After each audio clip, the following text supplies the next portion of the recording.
ஏன் பாஜகவையும் காங்கிரஸையும் அங்க வளர விட்டு நீங்க கூட்டணி கட்சியா மாறி தமிழகத்துல நீங்க வளர்ந்து பாஜக காங்கிரஸ கூட்டணி கட்சியா வச்சிருக்கிறீங்க? உங்களால இங்க பாஜக காங்கிரஸ் வளராம விடாம பார்த்துக்க முடியும்னா, அங்க ஏன் பார்க்கல?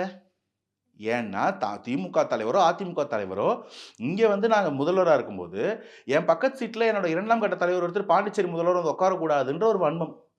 இன்னைக்கு அதனால அந்த உட்கட்சி பிரச்சனையில தூக்கி தார வாத்துட்டீங்க. அங்க பாஜகவும், காங்கிரஸும் தான் ஆண்டுகிட்டு இருக்கு. காங்கிரஸ் வந்து வெளில வந்து என்ஆர் காங்கிரஸால பவரா இருக்க முடியுது. ஆனா திமுக, அதிமுகவுக்கு பவர் இல்ல. இப்ப என்ன பண்றாங்க திமுக, மத்தியில இருக்க பாஜகவ கை காட்டி பிரச்சனை பண்ணும்போது, இப்பவும் அதே பிரச்சனை. உங்களுக்கு பாஜக எதுவும் செய்யல பாருங்கன்னு சொல்லி திமுக உள்ள வர பாக்குது. நீங்க விடவே வேண்டாம். அந்த மாநில அரச மீட்டு குடுக்க தான் தாவேக்கா இருக்கு. இருக்கிற பாஜகவும் சரி கிடையாது. வரேன்னு சொல்ற திமுகவும் சரி கிடையாது. 2 பேரையும் அப்புறப்படுத்துங்க. நம்ம நல்லாட்சி குடுப்போம்னு சொல்றாரு. இதுதான் அந்த மாநில உரிமைய மீட்டு குடுக்குற வேலை. இதுக்கு வழிவகை இருக்கு. 26ல வந்து மாநில கட்சிகள் இப்போ ஃபார் எக்ஸாம்பிள் தாவேக்காவோ, என்ஆர்சியோ இல்ல 2 பேரும் ஒண்ணா சேர்ந்து அங்க ஆட்சி அமைக்கிறாங்கன்னா, 29ல இவங்களுடைய கூட்டணியில இருக்கக்கூடிய ஒரு மத்தியில ஆட்சி மாற்றம் வந்ததுன்னா, அன்னைக்கு டிமாண்ட் பண்ணும்.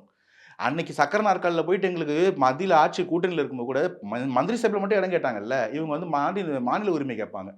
கேட்டா அப்ப அந்த மக்களுக்கு உரிமை மீட்கப்படும். இதுதான் அங்க சொன்ன வார்த்தை.